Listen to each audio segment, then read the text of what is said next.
Good morning, folks. Good morning. And good afternoon to you, Rufus. How's it? Good afternoon. I'm okay, pretty good by the special grace of God.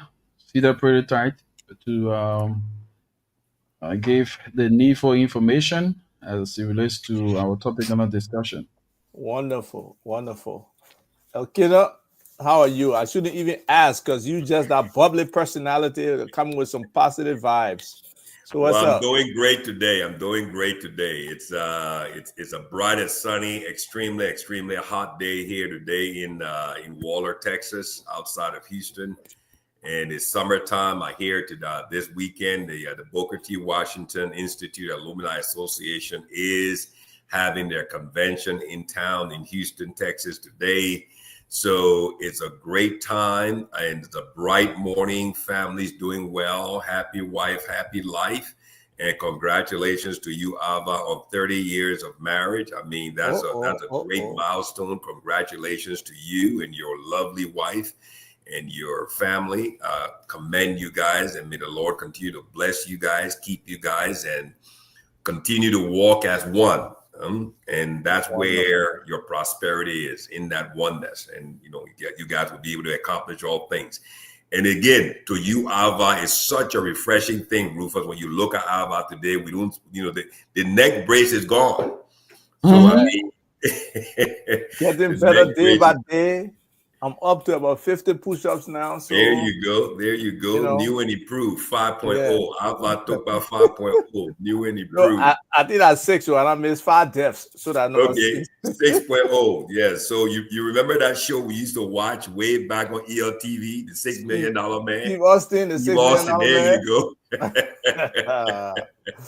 We I can read rebuild that. it. We can make him stronger than ever before. The bionic man. The There he is, bionic ladies and man. gentlemen, Mr. Abba Tokpa. No, I just feel So, blessed with all those escapades and all those situations that have happened. I just feel blessed. So thank you. But yeah, but today, man, we have a wonderful show, and I will give you the privilege of setting the table on how we expect to go about this today. But just wonderful being here. Like you say, the weather on your side is beautiful. Over here is close to the same, probably not as hot, but in mhm. Upper Marlboro, Maryland, is really nice.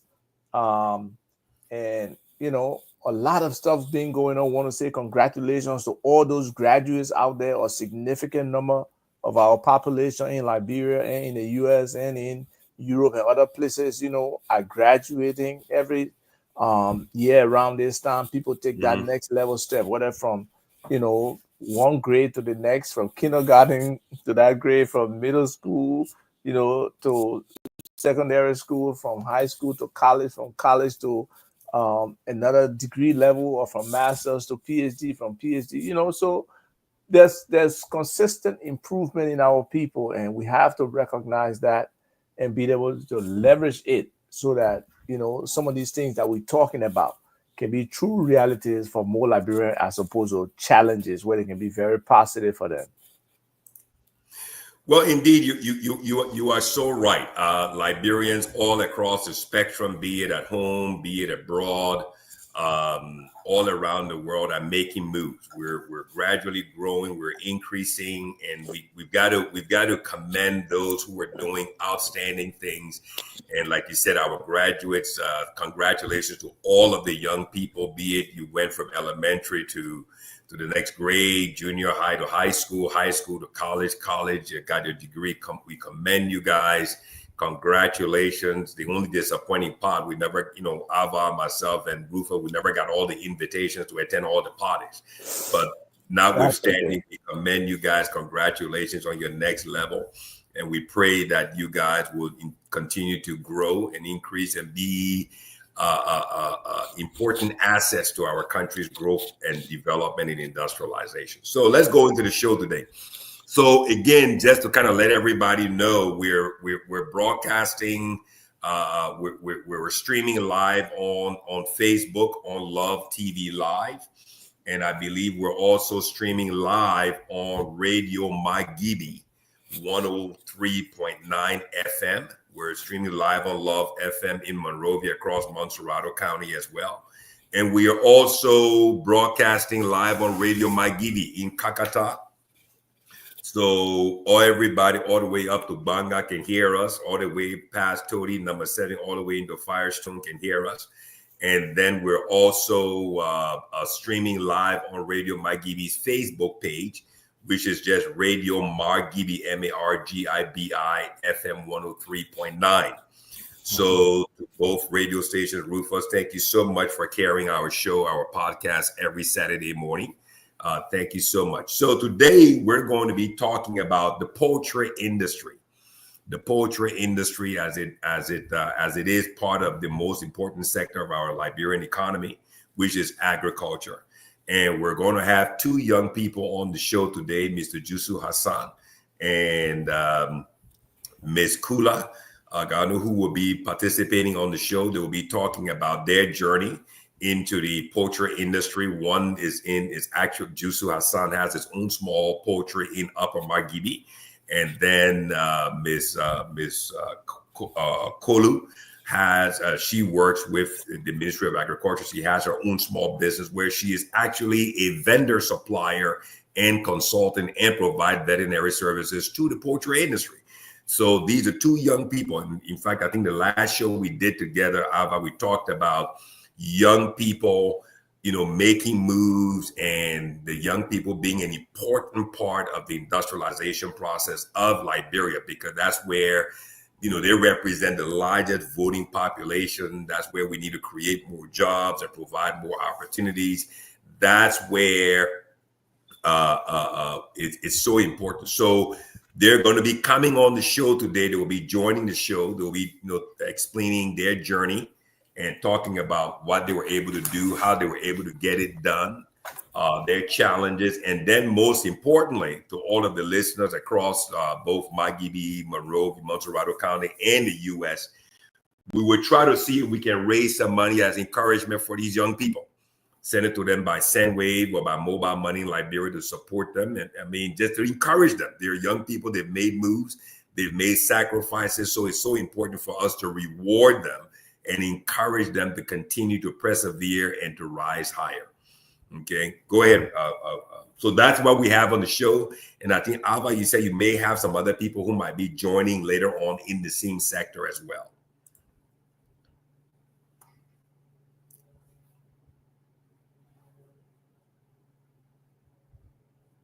Ava, you're mute. You're muted.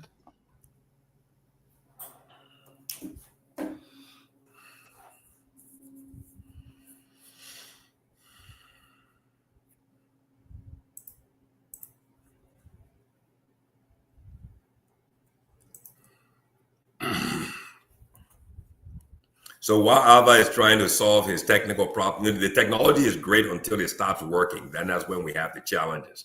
So while he's trying to solve that, please share this show, share our live across the platform. Okay, I think we have Miss Kula in there already. Optimistic Tura, there she is, Miss Kula. Good morning, good afternoon, Miss Kula. How are you? Good afternoon, Mr. Phillips. I'm fine. You? Very, very good. So I want to introduce you to our panelists today. I have Mr. Isaac Vatokbashi. So Ms. Kula will be coming on first. She will tell us her story, explain, educate, and inform us about what she does, how she does it. And then in the studio in Monrovia, broadcasting live across Montserrado County and parts of Margibi is Mr. Rufus Divine County. I love TV Live. So this is Miss Kula. She's called on Facebook. Her page is called Optimistic Tura. So I mean, it's important for a young person to be very optimistic and very enthusiastic about Liberia's future and Liberia's destiny and playing a major role in it. So Miss Kula, let's get right into it. Let's start off with you introducing yourself. Tell us who you are, what you do, and how you do it, and start talking about your journey. Okay. Thank you for welcoming on this platform. Once again, I'm Kula Tura Daju, a graduate from the University of Liberia and the entrepreneur. I'm a CEO of Animal Friends Veterinary and Agro Import Dealers. We are involved into veterinary services, selling poultry accessories and medication along with vaccine. I also work in the poultry sector. I work with a lot of farmers, and provide a lot of services and technical backstopping to the farmers. Wonderful. Very good. Wonderful. So how about you Welcome. want to? How about Yes. you start off with your questioning first. You start Yes. off. Yes. Welcome to the show. Kula, you mentioned veterinarian services, and I mean a lot of the different agriculture chat rooms, and I see the need is consistent. Everybody talks about needing a vet to do something for them, whether it's poultry, whether it's pig farming, whether it's cattle, you know, anything about the small ruminant areas, people need help. So and you said you have a presence with the Ministry of Agriculture, right? Yes. And also you do your own thing. So what do you think is the scope of the services that are provided? Do you think it's adequate for the people in the sector, or do you think we need to start to push more Liberians to become vets to be able to support what I mean? We don't meet our own food consumption anyway. But so what do you think? Do you think we need more vets in the sector? Yes, we need more vet in the sector because uh, this is one of the challenges that poultry farmers, livestock as a whole, they are going through. When it comes to the well-being of their farm, when it comes to biosecurity, when it comes to best management practices.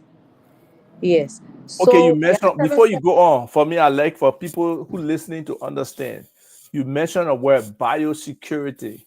What does that mean for the lay person? What does biosecurity mean?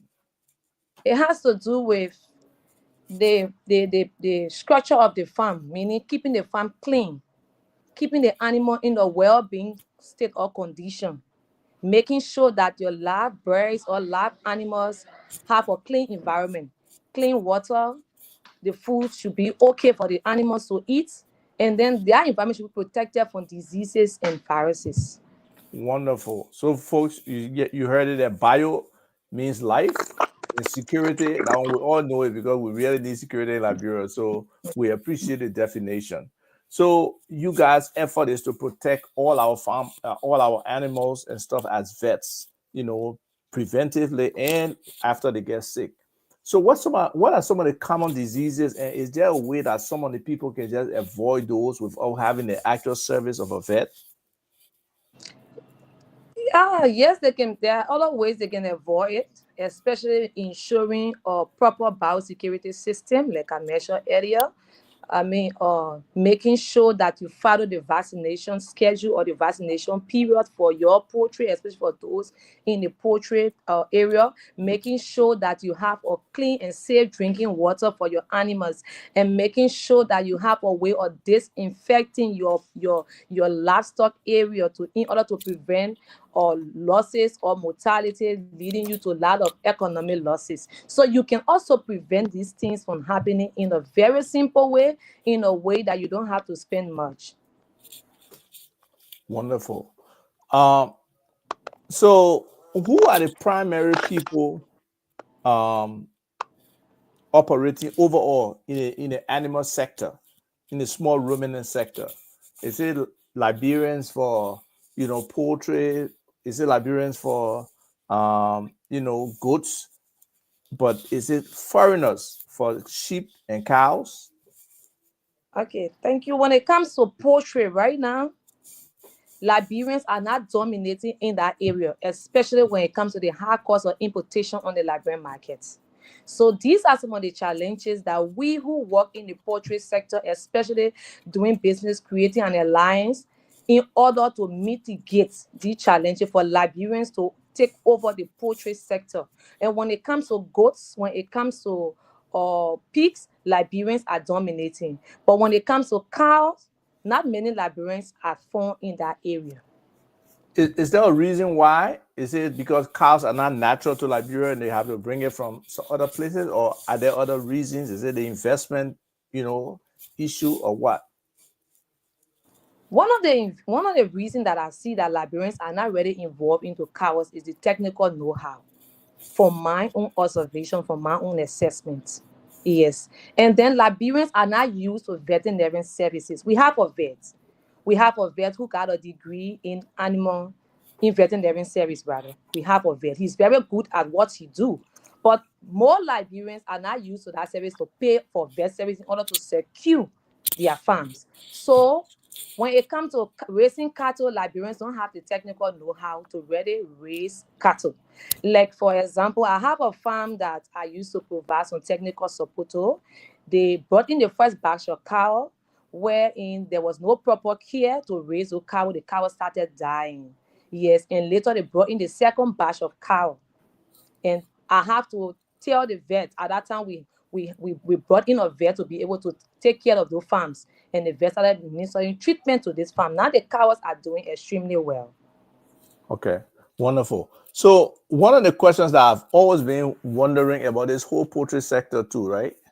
That one of my friends can say, every chicken got 2 feet, they got 2 wings, they got 2 thighs.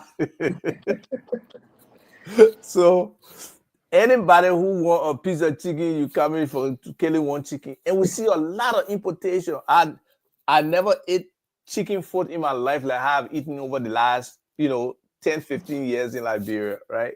So why are we getting so much frozen chicken from abroad when people are developing poultry in the sector in Liberia? Is it because in Liberia the people only looking at the eggs portion and not looking at the meat portion of the poultry sector?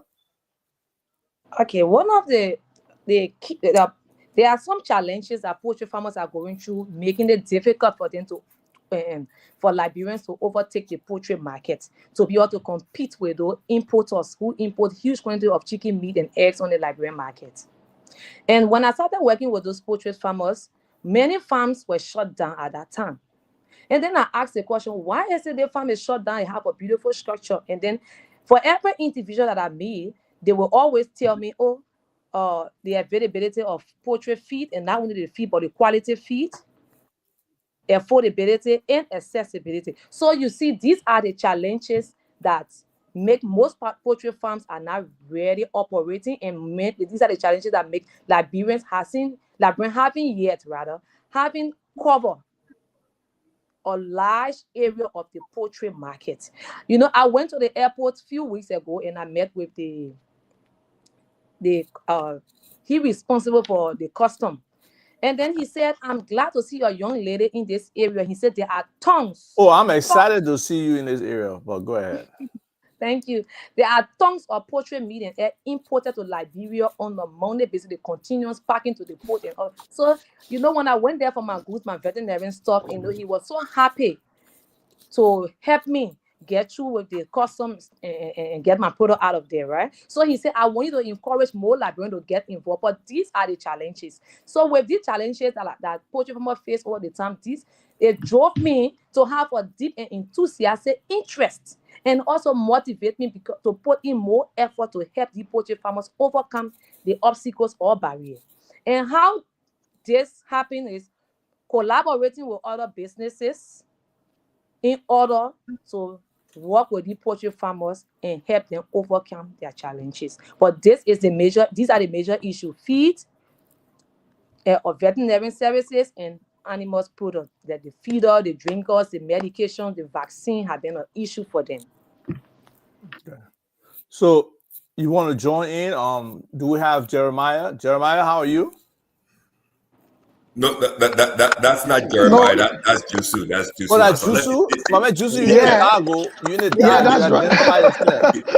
Rufus? Before we go, Okay, let me move on the dot.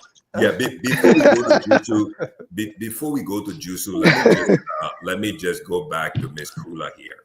I think thank you so much, Kula, for joining the show today. Thank you so much for educating the Liberian public, because we've got listeners all across Maghibie County, all across Montserrado, all across Facebook, also in the U.S., who are listening to you as you educate us, as you teach us, as you explain to us that the poultry sector, and we all know, I myself, we talked about it before coming on air, the poultry sector, and you also confirmed it, that the importation of poultry pots, chicken pots, right, be it chicken feet, wings, whatever the case is, into Liberia, if you quantify that in terms of dollars, it's in the millions of dollars every year.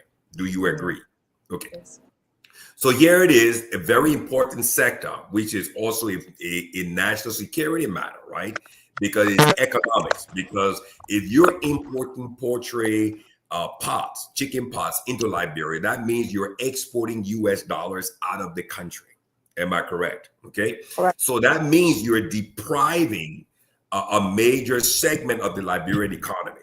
Okay. Because, and like you rightly said, the capital is capital intensive. It's capital intensive because so that means Liberians are not able, we're not strategically positioned to raise the cash that we need domestically to then play a role. Because when you import the chickens, when you import the poultry pots, Alva and I talked about it, I'm sure you will also agree, you've got the preservation issue, you got cold storage issue, which is an energy component. Okay, so it's either LEC or you're going to run generators using diesel to keep the poultry pots fresh so that when the market women come to buy it, it will be available. So it's not just the importation, it's also the preservation of it, preserving it, keeping it cold so that it doesn't spoil. So that's a whole, capitalization aspect of it as well. Now, you listed the three things, right? You said, I think, availability and accessibility to feed, right? And affordability Veterinary as well. services. And what was the third one again? Affordability, the 3 A's. Affordability, yes. Okay, fine. I would realign it and say the number one problem. You explained it. When you talked about you were providing veterinary services to a farm. I think the number one problem, the number one challenge in this sector of agriculture in Liberia is education. People who own these farms, like you said, right? Biosecurity. If you're going to be investing in poultry or you're going to be going into animal husbandry, be it sheep, be it goats, be it cows, you've got to understand that you're making an investment. And in order for you to get a return on that investment, correct me if I'm wrong, Ava or Rufus, you need education about what it is you're investing in. Because if your biosecurity is not done properly, you will what? You will end up losing your investment, like you rightly said. Exactly. You went to the farm, they took biosecurity for granted. And what happened? All the money they spent on buying the cows, all the cows died. So then they had to start all over. So I think the show today being broadcast live across Magdibi County and Montserrado County, and you, Miss Kula, who's playing a very important role in it as a young Liberian. I mean, I must commend you on, your graduation from the University of Liberia. I don't know what area you specialize in, but the mere fact that you've moved into the private sector and at the same time working in conjunction with the Ministry of Agriculture, you must be commended. I think this is a great undertaking. I think you've done an outstanding job. And kudos to you. My hope is that you'll continue to drive, but to educate. I think if you educate these poultry people like Jusu, who would come on and tell us his story, educate them on the biosecurity. One, educate them that, look, you're not just going into poultry or animal husbandry. You're making an investment. And if you take this aspect of protecting your investment for granted, you will end up losing everything you invested in. And then, for us, Liberia, when all the cows die, they say somebody play wish on my business, right? Yeah, it's got to be witchcraft. Somebody came in at night and said lightning and killed all my cow. Yeah, the people go out all my cow, but they forget to know that they didn't keep the place properly.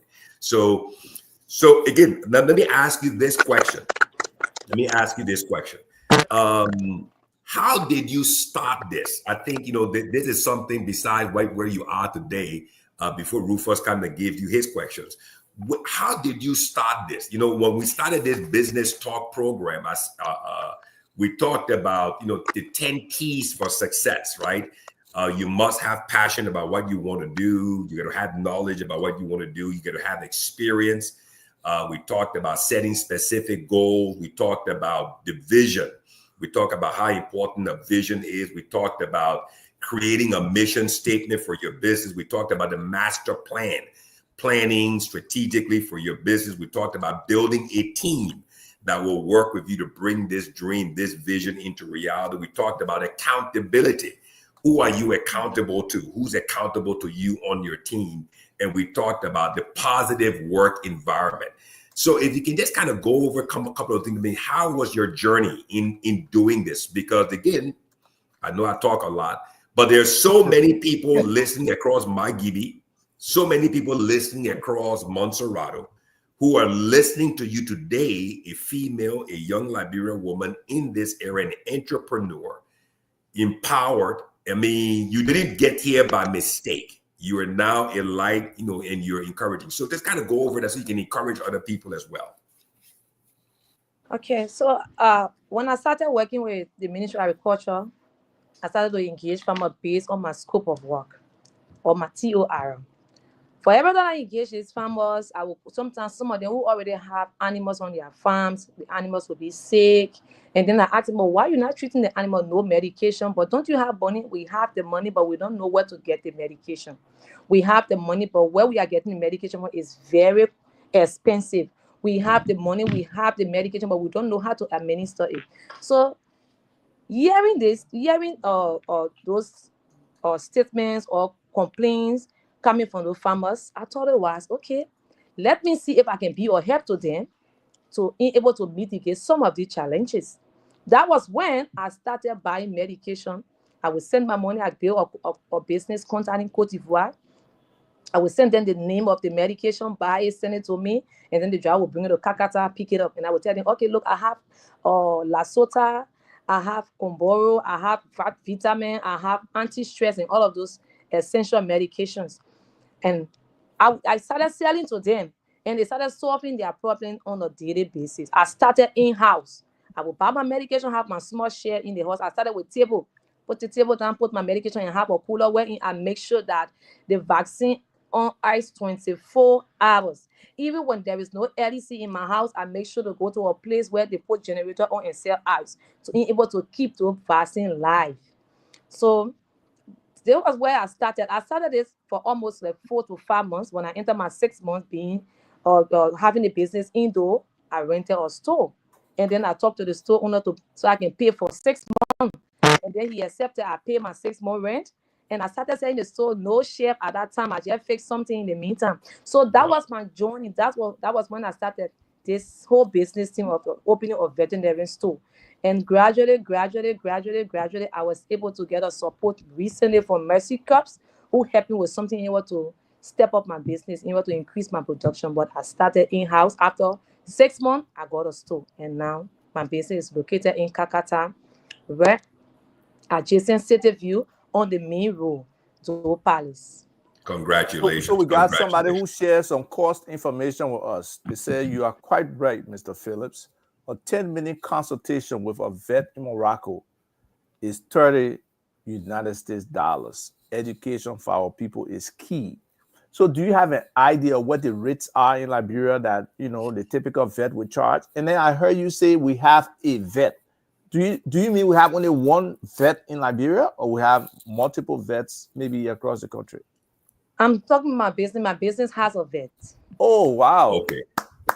Wonderful. Congratulations. Yeah, congratulations. This is good. I mean, this lady, so before we break the juice, I just want to announce to everyone. So what we want to do before Kula, you will remain on, and then we'll bring on Jusu. So if you want to, what we're trying to do today is to support Miss Kula here in her business, in her agriculture support business across the Magibi, Montserrato area. She's available. So we're streaming live. So Kula, give everybody your Lone Star number, because we want so that those who are listening in the diaspora across the U.S., wherever it is, if you have SendWave, if you want to do mobile money, please support, make an investment, make a token contribution, you know, support Ms. Kula here so that she will be able to continue along her journey, grow her business, build her business, expand her business.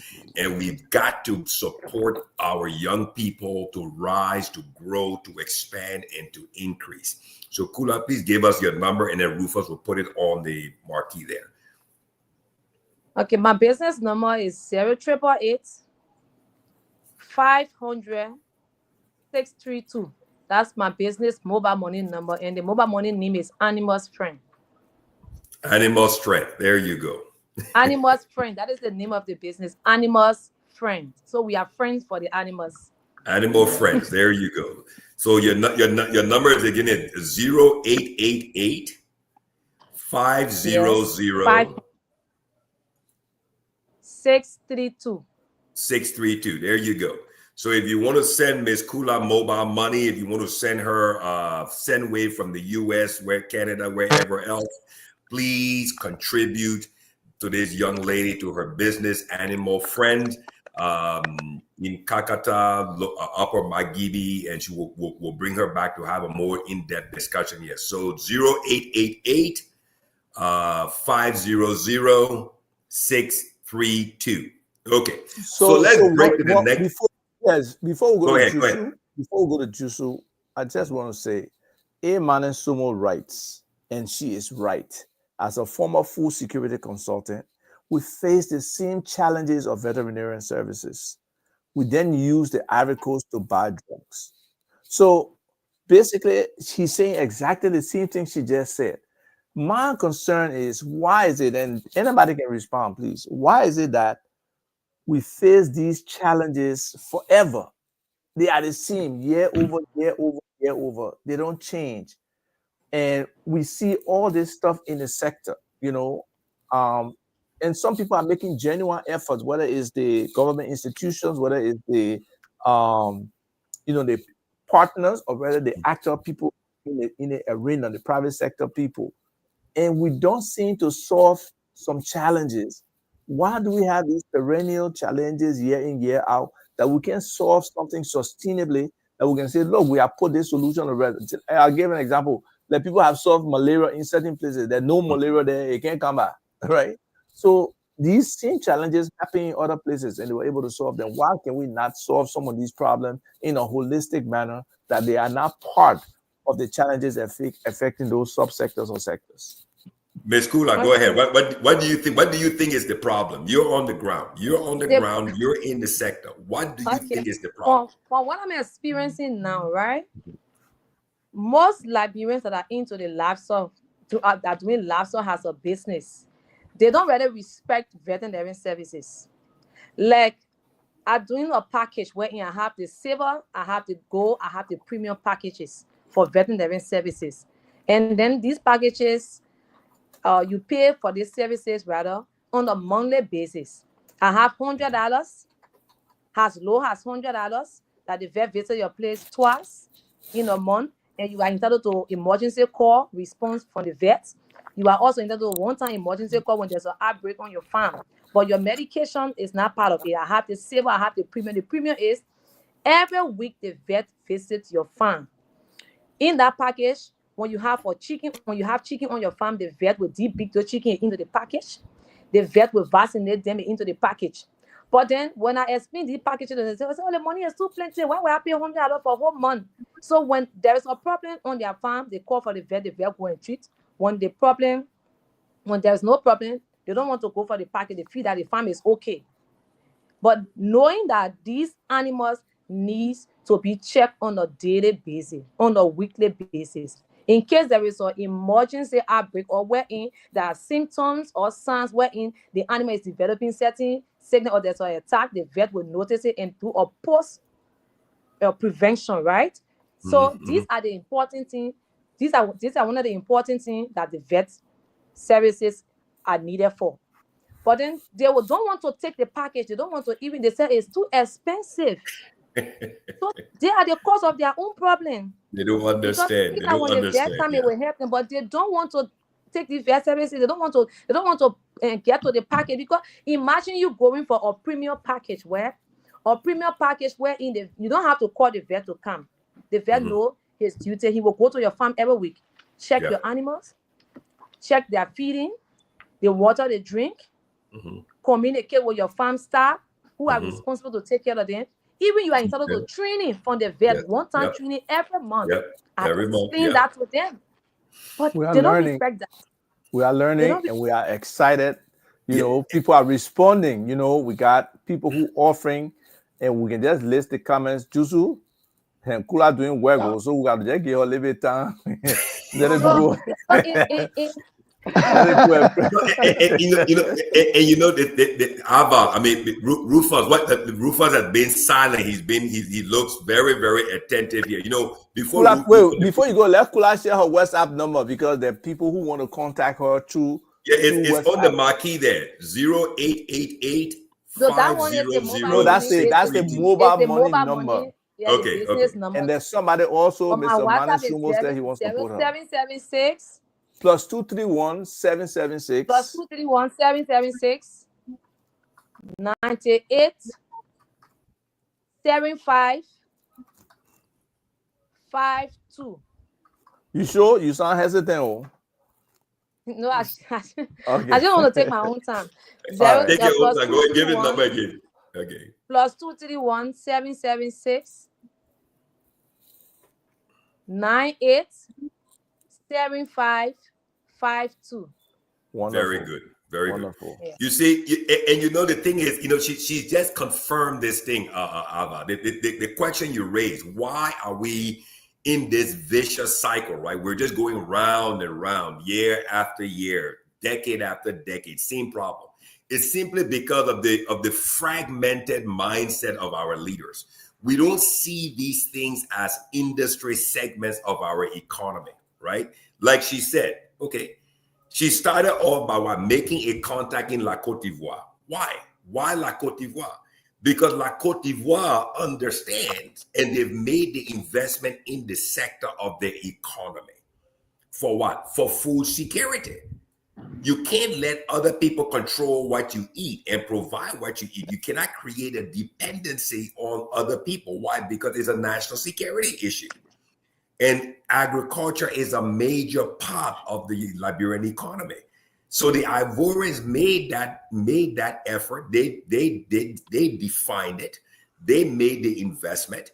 They did the strategic planning, and they executed their planning with strategies. And now they're producing the results. So as a result of that, bordering or neighboring countries are benefiting from that because they made the investment. So now, instead of Liberians looking, again, there's no need to reinvent the wheel. Ava, you're a project manager. You don't reinvent the wheel. You have a process. For almost all projects have the same process. They might have different materials coming on the site, but you're doing the same God chart. You got suppliers, you got stakeholders, and you're moving things towards completion. So here it is in Liberia, where agriculture is a major part of our economy, be it cash crop like rubber, or be a cocoa or coffee, or be it animal husbandry in poultry, goats, chicken, poultry, animal husbandry, sheep, goats, and cows. But again, education, understanding that this sector is so important to the economy. It will create thousands of new jobs, and it can attract the young people into the sector and empower these young people economically so that they will not be dependent on government handouts, but they can be stakeholders in the local economy. Here it is. You got two young people on this show today broadcasting, telling their stories all across my TV. This woman started from in her house on a market table and moved all the way to renting a place, negotiating, connecting across the border. I mean, Kula, you must be commended. You've done an outstanding job. And I mean, she's done, Ava is a data man. Ava likes to collect data. The man will come to the data in the sector, but go ahead. That's it. I mean, and the mere fact that you were able to listen to so that people can tell you what their problem is. The biggest challenge for Liberians is we don't understand the importance of teaching and education into our system. Somebody had a counter to that point of yes, education is there, but basically Shadi has said, and Shadi is hopefully somebody who will come on the show a little later, but he said cost is a major factor. He says they can't afford it, and it will increase their cost of production. And the pricing is limited because they can't beat the exported price. They got to, be lower than that. And it is not that they don't understand the importance of it; they just can't afford it. So you can comment on that. Then we'll go to. That's what I want to address because I read this comment. You see, if you don't have the knowledge of what you're doing, if you think that you know, and and you have the sufficient knowledge of what you're doing, you will not grow. Because what you don't know could take you, if you know about it, could take you to another level. Mm-hmm. For instance, you need to pick up goat farming, right? You into the pig farming and you hire someone to manage your pig. The person don't know when to cross the female pig and the male pig. It will limit your production. But with the vet, if you hire a vet service, the vet will tell you that when you see this sign, know that the female is ready to mate, or the male is ready to mate with the female. But Right. I've gone to a farm wherein whenever there's time for mating, the guy who managing the farm don't know. So And that's that period will critical. pass because you have to take the female to the male. So that time will pass, and when that time pass, that losses right there because they're supposed to mate. The female pig gets pregnant and born you more piglets. Mm-hmm. So if you Wonderful. don't, if you are not, or if you don't know that process, right? You who have the farm, you start to lose and say, but why is it that my pigs are not giving birth? Why is it my pigs are not getting pregnant? And for instance, if you are asleep at night and your pig is pregnant and is due to give birth, maybe 2 to 3 days, and the pig is giving birth at night, there are certain things needs to be done in case you are not around. Yep. And when Okay. that measures are not put into place, the pig will born the piglet and eat their own piglets. I heard There that you before. Yeah. Yeah. So Wonderful. Thanks. when you don't have a vet service and you think it Mhm. is costly for you, you will be limited at business. There you go. Not, Thank not you. only not only limited, Miss Kula, not only limited, you will lose your investment. Somebody just put on I put this comment up there, the gentleman in the studio, Abraham Fofana. Now look at this. Put his comment up there. Abraham Fofana, the most recent comment. He said, I just sent my farm manager to Ghana to get a 3-month training. Imagine that. So let's think about this. Here it is. You have a Liberian young lady who's already in the sector with the competence, the know-how, the experience. She's got the track record. Imagine how much this class costs in Ghana, one. The airfare to Ghana, two. And then the stay, because you're going to have to put that guy in the hotel for 3 days, his meals, his transportation, and how much that package costs. Whereby you have Liberians in Liberia who, again, for me, I'm an engineer. I'm into business development. So when Kula tells me that she's already created her gold, her premium, and her silver packages, that means this lady has crafted things for the market that will meet every level. Now, somebody said that they cannot afford it. But what if 3, 4, or 5 farmers pull their money together and come to Kula and say, look, Kula, I am Peter, I got this on my farm. I'm John, I got this on my farm. I'm Matthew, I got this on my farm. What kind of deal can you make for us, 3 farmers? Our money short, but we need teaching and we need learning so that our investment will not be lost. What kind of package can you put together for us? A cooperative package. That's exactly right. A co-op package. And again, education, knowledge, and understanding is the key lacking. That's the deficiency in our economy, right? People don't know. They just go into the business, no knowledge, no understanding, no experience, because they heard that in that business got money. So they jump into it. And then at the end of the day, they've got no knowledge, no understanding, and the consultancy that's required that they need to bring in to support their investment so that they can get a return on the investment, they ignore it. And then when they lose everything, they say, oh, the Liberian people not serious. One, somebody threw a wish on me too. Liberian people bad, they can undermine each other. No, that has absolutely nothing to do with it. You fail to compensate. You fail to bring in the most critical aspect of your investment, which is knowledge, wisdom, and understanding through bringing the expertise. You may have the money to make the investment in the animal husbandry, in the poultry, in the livestock, but she's got that component of the veterinary services and those expertise that you need to ensure that that investment will pay a return for your money. So thank you, Kula. Thank you so much. Great job. Great job. Great job. So again, her mobile money number is 231-888-500-632. Please let everybody who's listening across the U.S., please make a contribution. Let's encourage this young woman. Let's empower her. $50, $20, $25, $10. Let's feed. Let's pour into her business, and let's make sure that we can support her to move forward.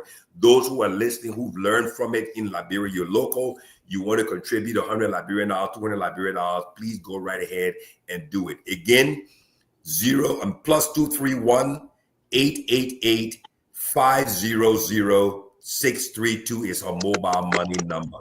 Thank you so much, Kula. Stay there. Don't leave. Unmute your mic, and then let's present Mr. Jusu Hassan. Yeah, Jusu, we present Jusu with his video first, but let's respond to this comment and tell this person will be on for 2 hours, so we'll be on for another hour at least. And yes, we'll give the public an opportunity to come in, because other people out there know more than we know, so they can have the opportunity to comment. So in a short time after we'll go with Jusu, then we'll get people to come in and share their own knowledge with us for us to make sure that the audience have a balanced perspective. But before we bring in Jusu, we'd just like to present a video that Jusu prepared for us to get a better understanding of what he has been doing. So I don't know if you can see my screen. I believe you can. And let's play the video for you.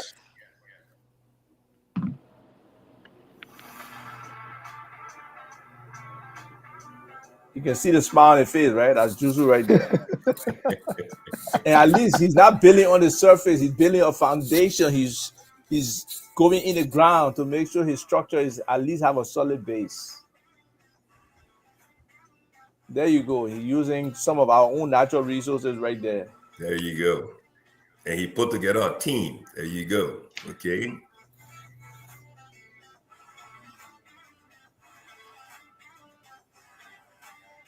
And those are the chicks, right? You're talking about the chicks. Yeah.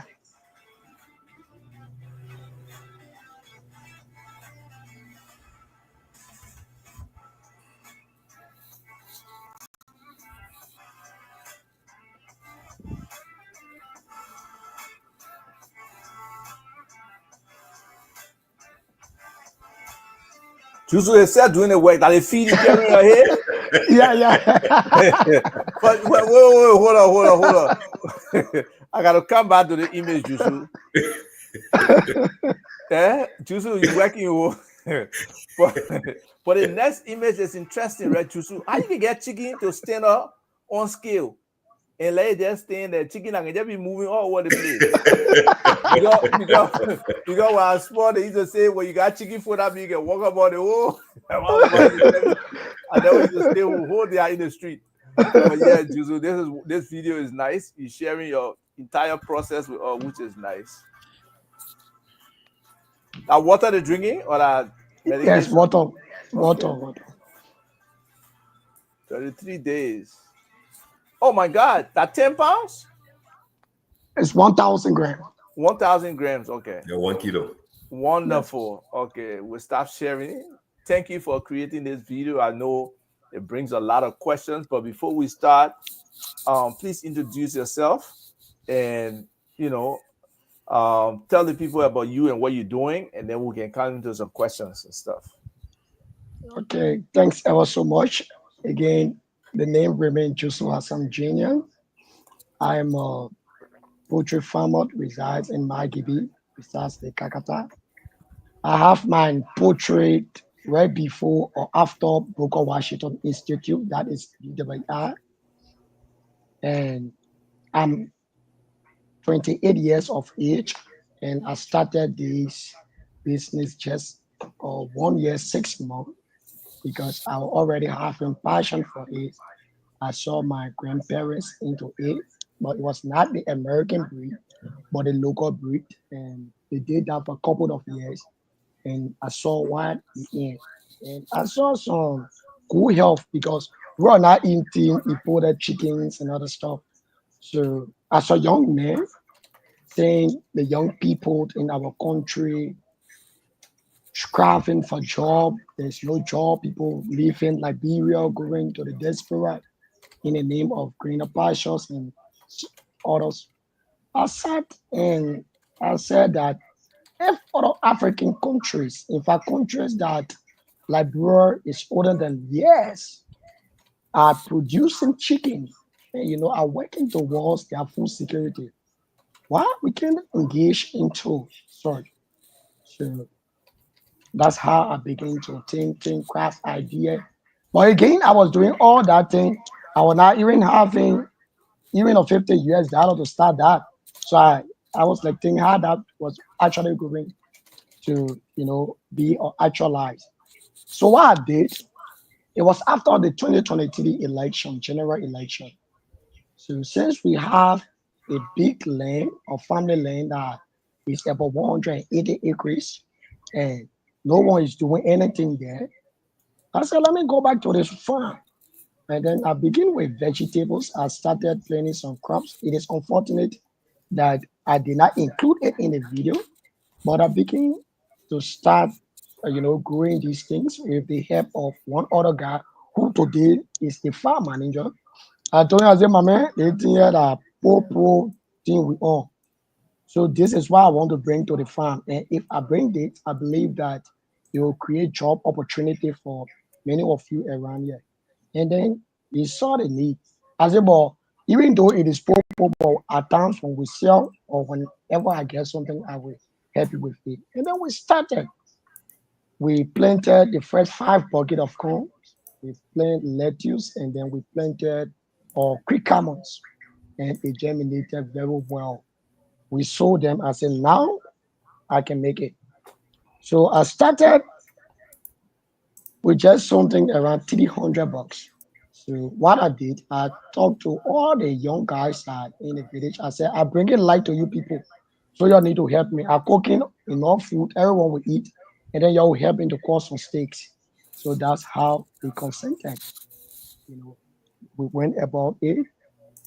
We started the process, and then with the fundings I had, I bought saying the cheapest thing. I bought it and we placed it over the roof of the poultry. So luckily, I was told about this cooler that is on the show today. And then someone told me, say, there is a lady they call Kula. She worked with Ministry of Agriculture, Magibi chapter, and she can help farmers, especially with grains and other things. I said, oh, really? She said, yeah. That's how they connected me to her. And then when I went to Kula, the reception was so nice. She embraced the idea. She said, as a young staff, like they coming into the poultry, sector is a plus. And I can assure you that I will give you my expertise. When there is grant in the county, I will help you with it. And then Kula and myself, we have been rolling. So after building the poultry, there was the obstacle now. I needed to get some chicks. But I was already having some African chicks close to 20. And then I told Kula, Kula, I want some chicken. Oh. How much is the chicken? Kula told me the price of the chicks issue. The one that laid the brown egg was $1.50 US for one. And the bolos, which is the white one that you just saw, was $1 US for one. I said, okay. So the how I begin to ask people. Luckily, there is a 40 injured that God left on eye. I will not call his name. And then he said, Jusu, this plane you are bringing is nice. So what I will do is that I will help you with 50 chicken money. And when it comes to the food aspect, we'll be working on it. I was so excited. And then he sent me the forms. I got the chicken, the 50 chickens. They grew up. And then when Christmas came, I sold those chickens. And at least I got close to $6, $7 US on each. Yes. I got to $6, $7. And then I told the individual, I said, this is what I have earned. He said, no, it's not for me. You can expand now. So gradually, I begin to expand from 50 chicken to 100 chicken, just like that. On the this farm day, The Ministry of Agriculture sent some delegates at my poultry. And when they went, they interrogated the farm manager and the farmer.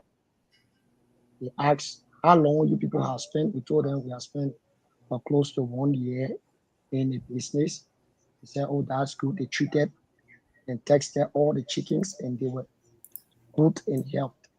And then they said, whenever there is grain, we'll also reach out to your door. So from that day, we almost become like a partner.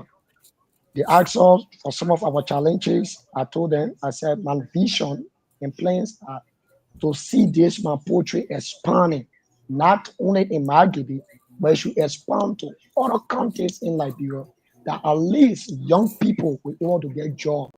At least will stop eating a 1, 2 months old chicken that has stuck in the cold storage. And then an individual from Mexico was very amazed when I said that. She said, okay. So as things time go, we started bidding the bricks because my whole plan was to expand the capacity of that poultry to at least a capacity that will attain a little over 1,000 chicken. So we beat the first 2,000, 3,000 piece. They came for the second time.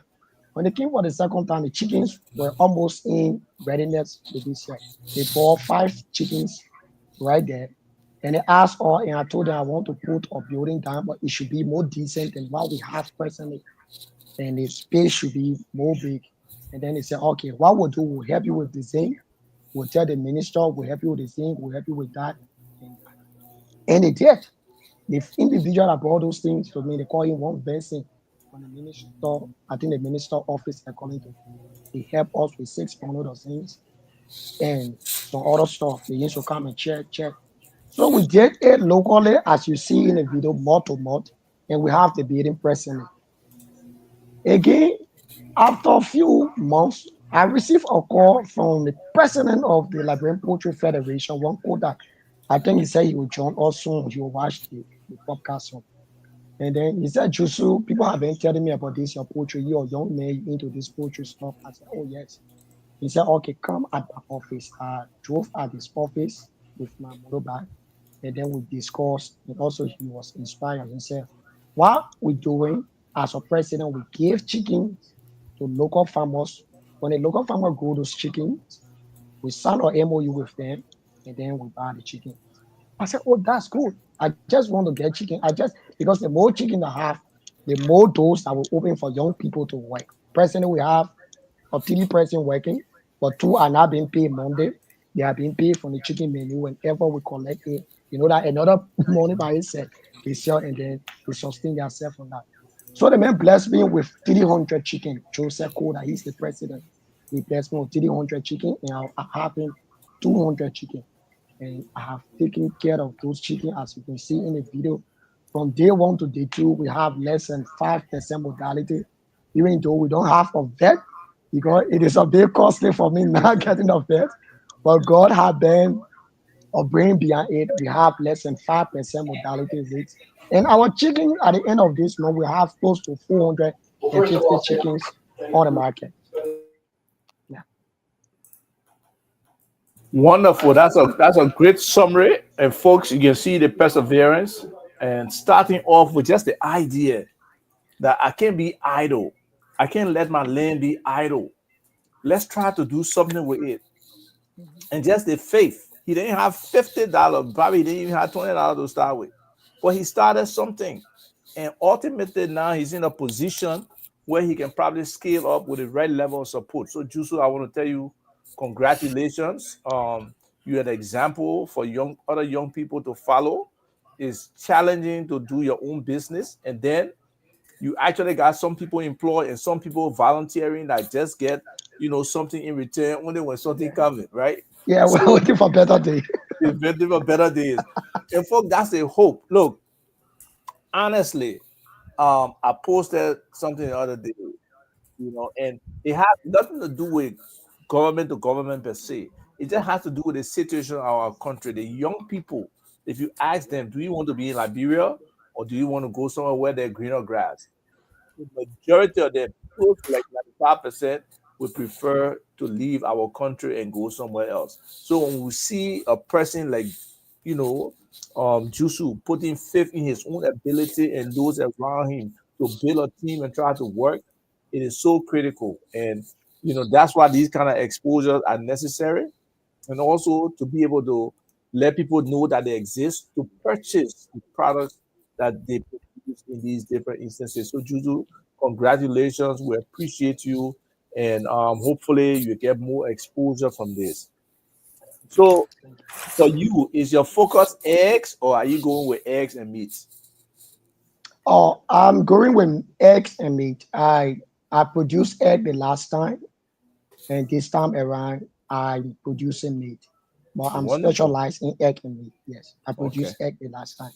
And somebody asked you a question here. How is the market? Do you have buyers? I know you said the president, Mr. Koda, said yes, they can buy some stuff from you. But are you marketing in the Kakata? Because Kakata is becoming a booming city. Oh, It's a seriously. booming Oh city. yeah, It's a yeah. booming city. Yes, yes, I yes. drove through Kakata the other day. I was very impressed with how they come here, and especially the repair of the police station, and Oh making yeah. the place look good. So a lot of stuff is happening in our different places. We don't get enough coverage and exposure for Mhm. some things are happening. But choosing for you, how is your market? How are the people receiving you? Are you getting buyers? Is there something you need from a branding or marketing perspective that could be helpful to you?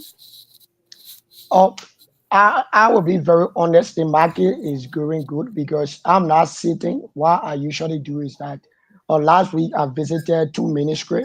That I was at the Ministry of Youth and Sport, and the other time I was at the Ministry of Agriculture. So I'm informing people, and people are presently doing pre-booking. We are approaching the 26th, so a lot want to eat of fried chicken, especially the weight of the chicken. And I'm doing it very affordable, right? I'm selling it very cheap that people will get it. So as I speak, I have out of the five chicken, 500 plus chicken that I will having. Probably I would say we have 450 standing and the 450, about 350 have been pre by customers. Even though I have Wonderful. not received it yet, Right, but but I'm they've not sitting. committed to say they booked it, and most Yes, likely they will pay you for it. So even if you yes, get keep, 60 to 70% of that yeah, in Ampa yeah, and you take the other yeah, one out there, yeah, that's good. So we yeah. appreciate those who are supporting you out there, and we just look at over here we ask people what's your vision, right? Or what's your strategic plan for the next 3 5 years. So we see where you are now. Where do you think you are going, and how do you think you can get there? Yeah, so I would say that the next 5 years, I want to decentralize this poultry business, not only limited to my GP, because there are a lot of voluntary youth up there. They want to work. I want to see this poultry in at least two counties. And I know that when they are there, they will want to create job for other people. So I'm asking everyone to support this my ambitions and vision. Because remember, even by buying one chicken from me or by sending me $1 US, you are not just giving me that phone, but what you are doing, you are working towards the growth of the poultry sector. You are working towards creating jobs for hundreds, thousands of Liberians. You are working towards your own health because if Mr. Philip on the show today have a family member in Kakata, you can just send me probably for $5. I'm sending the chicken. Say, okay, Joshua, I'll send you $5. Carry two chicken quick to Basel community, and the person will eat the chicken very fresh. And when they have eaten that chicken, they will observe the result, the health benefit. So by supporting or whatever, you are supporting Liberia, you are supporting a good health, you are supporting the poultry sectors, and you are creating hundreds of new jobs for many young people that probably would be interested in working with me. Wonderful. I've got a couple of questions for you, Jusu. Thank you for your story. Thank you for the video. Very, very inspiring. And to all of those who are listening all across Magibie County on Magibie FM. We've got thousands of people streaming, listening to the program by radio, and those across Montserrado County. What we have on the show today is amazing. We've got two young people who are in different sectors of the food, the agriculture, two different market segments of the agricultural sector, right? One is providing veterinary services as well as animal feeds for poultry.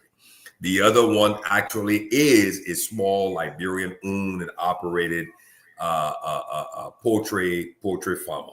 So one feeds the other. This is why Ava and I, we always talk about on Business Talk, is how the different segments within the agricultural sector, one feeds the other, so that we Liberians can manage and control our economy in the value chain. So without Jusu as the poultry farmer, his investment would not be realized unless he works directly with Animal Friend, who is Miss Kula. So that's, I mean, this is, and to see these young people on the program today, it's inspiring, because like Alva said, you do a poll across Liberia today among the young people, almost 75, 80% of them want to pack their bags and jump on the plane and leave the country. They don't see a future. They don't see anything in the country for themselves. So why is that? Is it that the leadership is not presenting a better future? Is it that the leadership is not effectively communicating and leading out a vision or presenting a vision that these young people can attach themselves to? Here it is, two young people found the strength within themselves, made a determination and say, you know what, I'm not going to leave. I'm going to stay here. I'm going to make it here. And look where they are today. One, a poultry farmer in Magibi, in Upper Magibi, Kakata, and as Ava said, Magibi is a big market. You've got almost what? Tell me if I'm wrong. 50,000, 60,000 persons living in Kakata and the surrounding areas. So the question now is, Jusu, for you, like Ava asked you, what is your vision? What is your plan? What is your strategy to grow and expand the poultry? Because you're not going to have, you won't be able to feed 30 or 50,000 people every month. And Ms. Kula, what is your, before you come in, let Jusu explain first. I mean, how do you intend on growing your services to meet the demand of people like Jusu? Because from this program today, what's going to happen is more young people are going to start believing that they too can do the same thing. And then there will be an increasing number of young people who want to get in the poultry agriculture sector. So, Jusu, what are your plans for growth? What are your plans for expansion? What are your plans for increase to meet the market demand? Okay, my plan for growth is, like I said, to decentralize my business to other countries across Liberia. Probably it can be one or two. That's one. My plan of expansion is before the end of this year to have at least a feed processing machine. Even though Kula is giving me an eye licking because that's an error.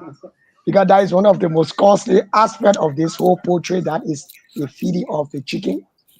So my prayer and plans are the profits, the little profits I will generate from my chicken is to get a small feed processing machine, at least that will be helping, because you cannot grow in poultry wherein you buy feeds continuously, right? But if you have your own poultry and Kula already have a vet or trained vet, you can tell them, oh, vet, I have my machine, I have this, and then I want to be processing my feed for 1,000 chickens or 1,500 chickens. We need your expertise. I know when we pay that funds, they will come and train us to produce our own feed, because it is really, really challenging. The feed aspect of this poultry is really, really challenging. So getting your own feeds, your own processing machine, growing your corn already, I have the land there. Just getting my machine, set up my machine, grow my corn. If that 2-3 bag of corn, grow it. At the end, producing my own feed, it will expand my business and it will allow me to reach out to a lot of people when it comes to my marketing. And lastly, my strategies. The strategies I have learned from the business talk. I have a good relationship with those that are working. I take them as we are the same. I don't differentiate. I don't do big board thing as you see in the video. When I carry the chicken food, it's on my head. I clean chicken menus. We do everything together because all of us we are just volunteering and hoping that one day this our dream will turn into reality where it will have a company. So these are some of my strategies. These are some of my plans, and these are things that I'm anticipating that if it happens, my Gibi County and other counties will benefit and will help greatly the Ministry of Agriculture in securing food, especially poultry meats and eggs. So, Mr. Mane Somo, for many of you who don't know, I don't really know his full background. I just learned today that he's also a food security consultant, but he's a very introspective writer. He writes a lot of thought-provoking things that talk about Liberia, our way of life, how things used to be, how things should be today. So he offers a lot. In this perspective, he offers right here in Liberia to eat is to eat rice, which is a fact. When somebody eat rice, they didn't eat the whole day. To eat chicken is Christmas Day, and that's a fact because I will show you guys some numbers here that will show that our consumption is really low, and whether it's the cost or whether it's the mindset that Christmas chicken reserve or Sunday or Christmas Day, we'll get to that. To eat cow meat is Ramadan Day. That's when a lot of the Muslims, eat the cow meat. And then he's asking, so what is your goal for the protein sector when it comes to the availability of chickens in the ordinary Liberian diet? So, and just to touch on that too, nearly, especially for our newborns, they are vastly undernourished. Nearly 40% of newborns are undernourished, right? And then even the regular things that people eat, our growth naturally, especially from that early age when your growth already stunted, and then as you grow, you eating one time a day. When people normally you eat 3 meals, whether in small portions or not. But it's time to serve those meals with the market. Most of the women being market women or farmers, they gotta go to the farm, so they either cook one time soon in the morning or one time late in the evening. So the whole country is challenged along these lines that Mr. Sumo is talking about. But for your own perspective as a businessman who wants to expand in the other counties and be able to decentralize this kind of service that more people can experience eating eggs and eating chicken. So I know you talk about expanding, but just the how of expansion, and what are you looking at? Let's say if somebody say, Jusu, my man, let's go Ganta, man. Let's go start one chicken farm in Ganta. What would be the cost? Okay, at a high level, I know you will not know all the details right now, but based on your own experience right now, having done it in Kakata, what would be that amount you say, my man, we need 30,000, we need 10,000, we need 15,000 for to start a business? Where do we go? Okay, so it is very because the building of every horse depends on the quality materials that you buy. And it also depends on the capacity because let me just limit it to the poultry sector. So building a poultry horse, it depends on the capacity of the horse because if we look at the length and the width of the horse, it determines the size of the horse. And with the size go in line with the materials.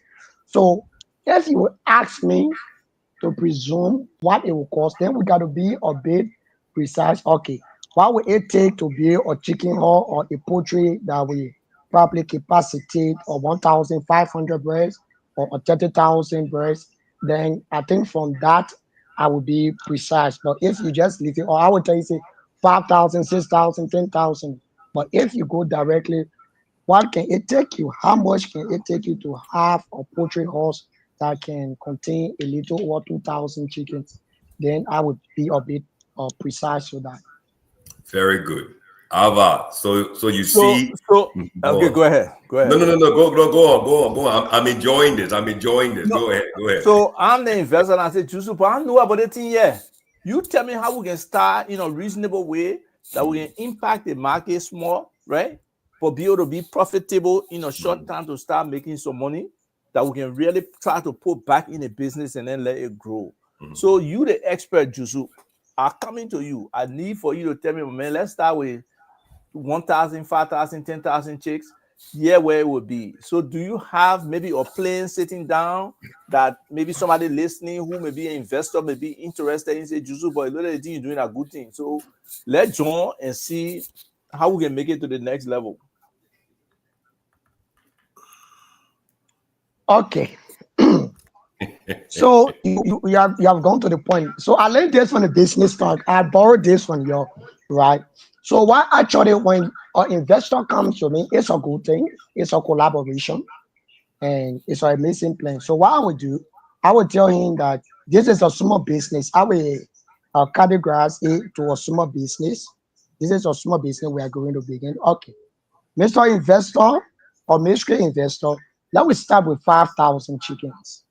So building this horse for this 5,000 chicken, I would presume that a little over 10,000 US dollar will do it because we are not just building the horse. We are starting with 5,000 chicken. Like I said, we will have our own processing machine that will be processing feed. So to build that horse, will need at least close to 10,000 to build a 5,000, close to 10,000 chicken because it's not a small number, it's a huge quantity. And we are not going to use too much substandard material. We are going to use some standard materials because it's a generational store. And that's something that we want to maximize profit continuously. So if you ask me to be a 10,000 or chicken, or I would tell you, so we can start with a 10,000. A 10,000 will be good a month. We build a horse, get probably one machine that will be processing our feed, got a standby generator, and then we move on. Gradually, as things go on, we can improve from there. Okay. So Ava was I'm not going to say I know how Ava can think because he will burst out laughing and he will because that's our running joke we got between us. So you talked about making your own feed, right? And you said that Kula was looking at you funny. One of the things. No. I mean, it's as small businesses, one thing you need to learn, and you've learned it probably from our show, right? You've been with us from the genesis of Business Talk, right? Talking about the passion, the knowledge, the experience, the setting specific goals, which you articulated very, very well. So the question Ava asked you is a very important question because you've got people all across Maigibi. You got people all across Montserrat. You got people all across Facebook in the diaspora. And most of these people we've always talked on Business Talk. They're looking to invest in Liberia. They're looking to invest in segments in different sectors. And most importantly, they're looking for people who have produced results. And that's what Ms. Kula from Animal Friend and you, Jusu Hassan from Kingdom Poetry have done. You guys have produced results. So people can listen, they've listened to your story. And Ava is asking an important question. So the key in your answer should be moving forward. You know what? I'm just a poultry farmer. In order to make sure that investment succeeds, I need to bring in Animal Friend, who's the specialist on the veterinary side, because like you rightly said, I'm just the poultry farmer. I raise the birds. But in order for this investment of the birds to succeed, for us to get our return on investment, and like Ava said, Maigibi and Kakata is a booming city now because it's a major city that sits between Monrovia and Banga. And the population is growing. So that means the demand, just supplying chickens to BWI alone. So that means you can't raise the chickens every month. You got to create a cycle of chicken that you continuously produce in the market. So it's important that whatever you guys do going forward, you focus on the poultry aspect of it, and Animal Friend focus on the veterinary side, and then together you guys can make a powerful team on investing and expanding poultry supply. Now, the point that Mr. Mane Smo made, I will argue, Ava, that chicken chicken meat, as you and I, we live in the U.S., the cheapest meat on this side is chicken. God bless you. The cheapest, the least expensive meat for protein in our diet in the U.S. is chicken. Why? Because chicken is everywhere. We can achieve the same thing in Liberia. The only thing is that the importation of chicken pots is high. So if you have to import chicken, you got to add your duty on the chicken you imported. Then you have to add your preservation, right? Running the cold storage with the generator and everything onto the cost of the chicken before you sell it in the market, which makes chicken very expensive, which then confirms Mr. Mane's statement that people eat chicken on 26, or they eat chicken for Christmas, or they eat chicken for New Year. So if we increase local production of poultry in our market, in our economy, across every county, then the supply of poultry, of local produced poultry can increase, and the cost of that poultry in the market can significantly reduce. And then Miss Kula now from Animal Friend can have consultancy with her different services, where the poultry farmers would now see and will understand how important it is to pay her for the silver package, to pay her for the gold plan, or to pay her for the platinum plan, because now all of a sudden poultry farmers in Magibi are producing and supplying the Magibi market 24/7. Poultry farmers in Bon County are now supplying and producing chicken for the Magibi market, because again, we are a country that imports a lot of chicken. And the reason why, and to think about it, Alva, tell me if I'm wrong, cow meat is more expensive than chicken. Oh, yeah. Oh, yeah. Goat meat is more expensive than chicken. But the only thing is we don't have enough locally produced chicken in our market to meet the demand. So as a result, if you go in the market to buy chicken today, it's expensive. Why? Because it's imported chicken pots. Here it is, the man is selling one whole chicken, live chicken, one whole chicken, unprocessed. Because once you process that chicken, then the guy who's going to clean it, package it, put it in the bag, freeze it, the price goes higher.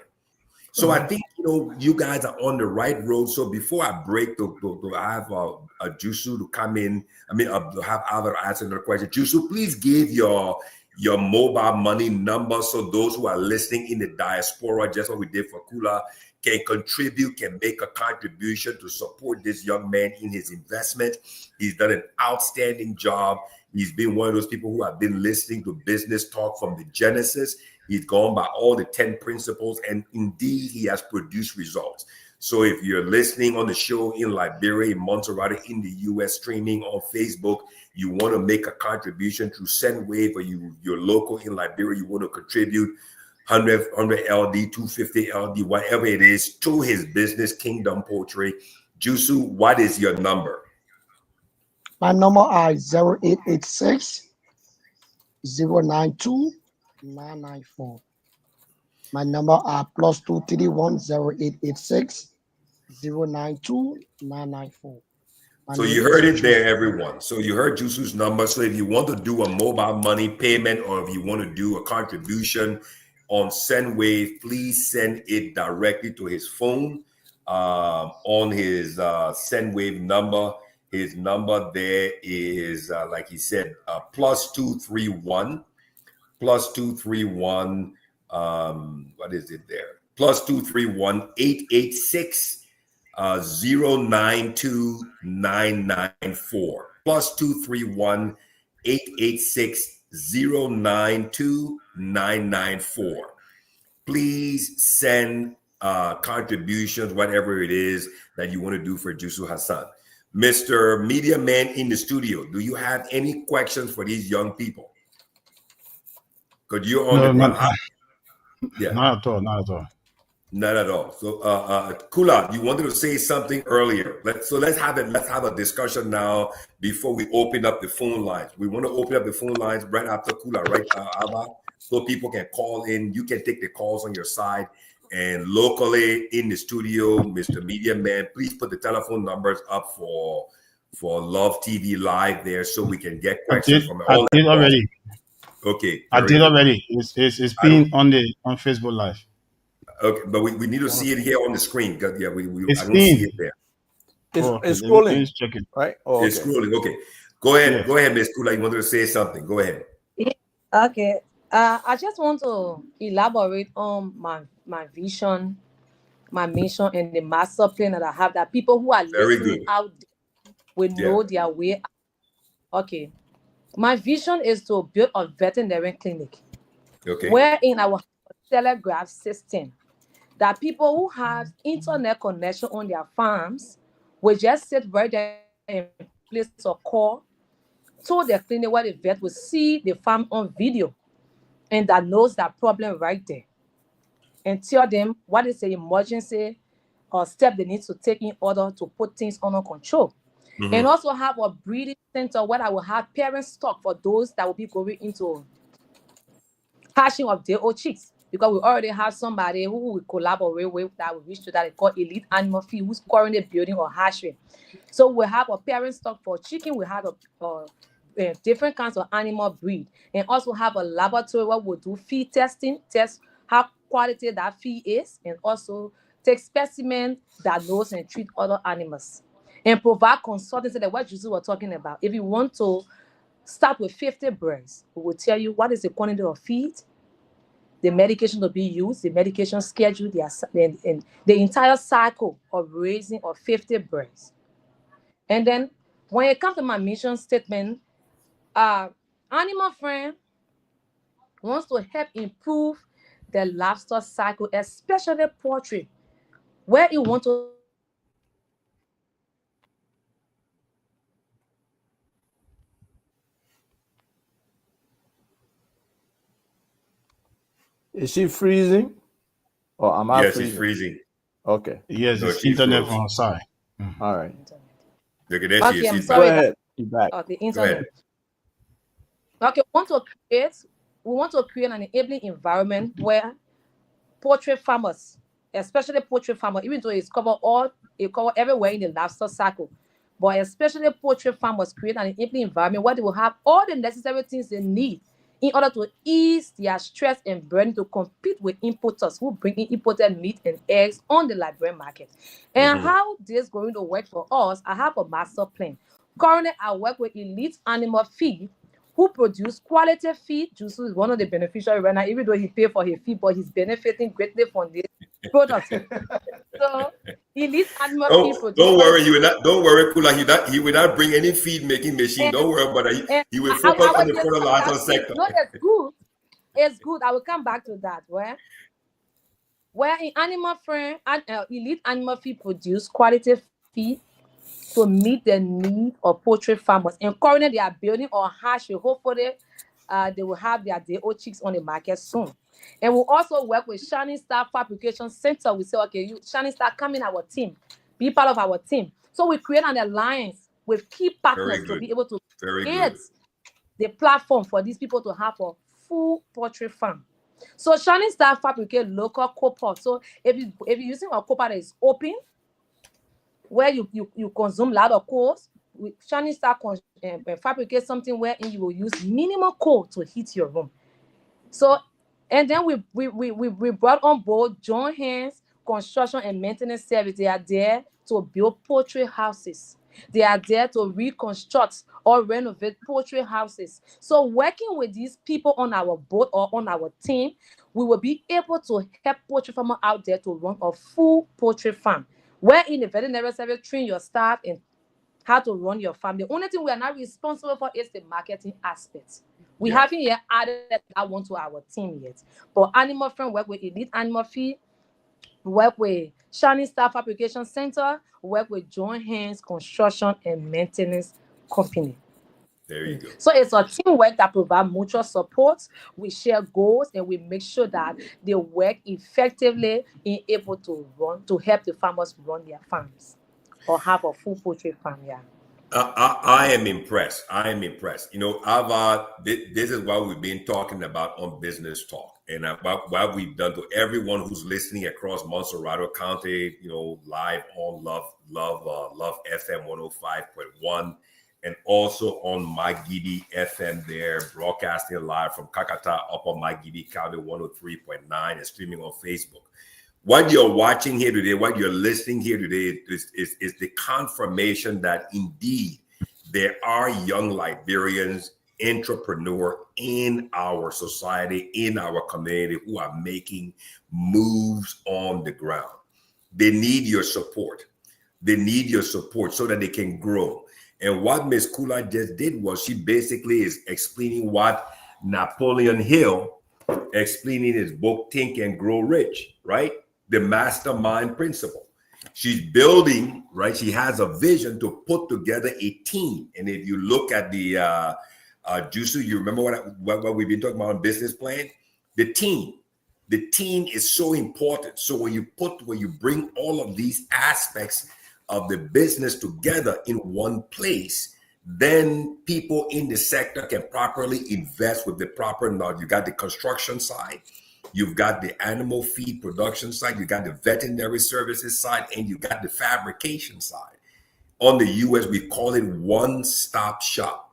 So if somebody wants to go into the poultry business, they contact you, you can bring your team together and sit down with them, educate them, inform them, and help them so that they can, like, our question was, okay, Jusu, if I want to go into this business, what do I do? Now these people can collaborate and say, okay, Mr. Tokba, this is the way we do it. The veterinary services side, the date old chick side, the fabrication side, and the construction side. This team can produce the results you want based on what you want to invest. I'm very impressed. I'm very impressed. How about you going to open up the telephone lines? We've got about 20 minutes here to get some calls. Yeah, so let me just take 5 minutes to share this. Where we... And while you're doing that, Mr. Studio Man, I'm looking at the thing scrolling here. I don't see the telephone number for people to call. No. I only see Animal Friends number there. So... Okay. So, Kula, you want to answer this question from Mr. Sumo? How efficient is rice bran in chicken feed, or do we even use rice bran in chicken feed? Yes. I want to answer this question. Okay, I have tried this before. Rice bran is very good in broilers feed. Rice bran is very good in cockroach feed. I have tried in layers feed. It makes the layers overweight to lay. So I prefer the wheat bran in layers when they reach the stage of laying, and I prefer the rice bran in broiler for fattening, because the broiler is for the meat and the layers is for the eggs. Nice. Man, I mean, ladies and gentlemen, I mean, this should renew our confidence in our country and our young people. They're competent, educated, informed, enlightened, experienced young people to answer. I mean, this is great. This is great. So again, the telephone numbers are there. Those who want to call in, the telephone numbers are on the screen: 0778 665073, 0887 105105. You can add it if you're on the US side, put it in your phone, save it, and that will be Love FM. You can call them on WhatsApp as well. Ava, go ahead with your point there, your graphics. Yeah, so I like data, I like numbers. So I did some research on numbers, and some of the numbers and that's one of the major things affecting any sector in Liberia is data. We never have enough data. So it's very important that people understand what's going on. So in terms of poultry meat production, back in 2022, they said we're doing 15,000 metric tons. Okay. And I would do the conversion a little later in terms of the per capita consumption, assuming. So can I take the call? You got You take somebody the calling call? now? Yeah, I got a call you. Okay, let's take the call in the middle of this and then come back to you. Go ahead. Yeah, take the call. Hello? Yes, sir. Good afternoon. Let me say, it could be in the US in the morning. Let me say to the panelists and also my own brother Jusu and Kula, the animal friend. So my name is Jeremiah Yingbe, and I join you from the capital city of Magivi, Kakata, to be precise, Pastor Community this afternoon. Let's go ahead. Yeah, I'm going to be overwhelmed with the discussion sent about following the broadcast this afternoon, more especially with Kula coming from that background, displaying concern about agriculture. I think it's just what a pro I want to give to her, including my own friend, brother Jusu. But in Liberia, we are finding it difficult to establish such an opportunity. But agriculture is still up. This is why if you look at this government, talk about the arrest agenda, the first one talk about agriculture. So I believe that if Kula will have the opportunity to even work in national government, with all of the expertise, with all of this idea that she have, she be able to spread out and share with the people, because there are some people that they really want to work with her, but like she said, pay $200 for a month training, and it becomes difficult. So to the extent they are not having that money and their market will go down, like you said as a panelist, they are not just going to have small market, but going to lose, because if you have all of the poultry and you're not feeding them, you're not teaching them, and when all of that, then you totally lose. You see? So my question now to us now, sometimes we have something that's small. So I want to find out from her, if I have maybe half of that money, and I want to call her that, oh yes, please offer with $50, and then you start the treatment, and at the end of the month, I'll be able to give the rest of the $50. So I want to put that question to her, whether she will be able to accept that. Then we can start from there as well too. So meaning you want to pay half and as you move on? Yeah, half. Yeah, then they don't pay the half. Okay. All right, thank you. Go ahead. Kula, the question All is right. for you. Yeah, thank you so much. Okay. Yes, especially me, I have so much passion for the livestock sector, and I want to see our poultry sector on the higher level. So I will wholeheartedly welcome that. Yes. So when you say you want to give 50 and at the end of the month you pay the other 50, that's good. But one thing, it should be in a memorandum of understanding wherein both parties wouldn't have issues. Okay, when you check the package, right? When you are within Kakata, you don't pay up to that $100. You don't pay up to the $100. When you outside of Kakata, because of long distance traveling to a farm that cover like 1 hour 30 minutes, we add up a percentage that reach $100 for transportation or gasoline for the vets.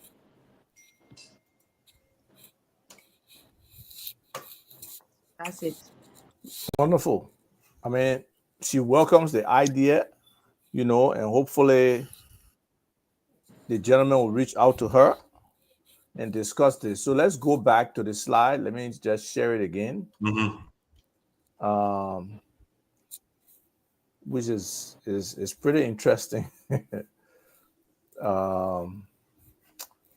Window, we'll share this. Okay. So we see poultry meat production year in 2022 of 15,000 metric tons. And what it's saying is year over year, Y/Y means year over year, it will increase by 2.15%. So that means by 2028, we expect 19,100 Can you take the course? metric ton. No, let's hold it. No, hold on yet. Right. Okay. So since 1966, the annual long-term growth is 2.6%. Tied with the population, but we already are underserved, so it's very low. Then the agricultural households raising poultry, only 8% of those households are raising poultry. And to what level of raising, we don't even know, is at Jusu level or is there a smaller level. So data in the sector is missing. But one of the things that struck me, egg consumption per person in Liberia is about 11 eggs a year.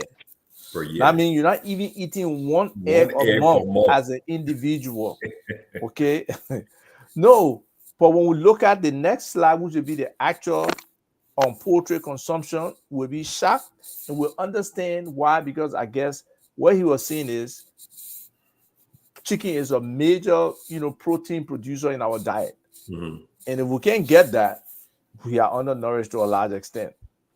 So they're talking about, Which affects infant mortality as well, which infect, right. Yes, yeah. And we talk about infrastructure investment. Back in 2023, I believe, under the We Are government, they have started talking about this whole poultry thing.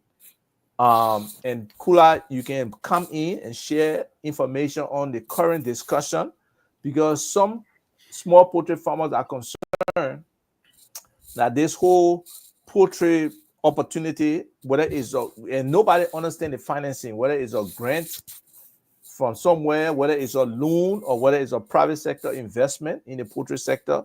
But there's a major, infrastructure development coming on very soon. I know there have been articles in the paper, but I don't have the specifics. Kula, if you do, you can please share it.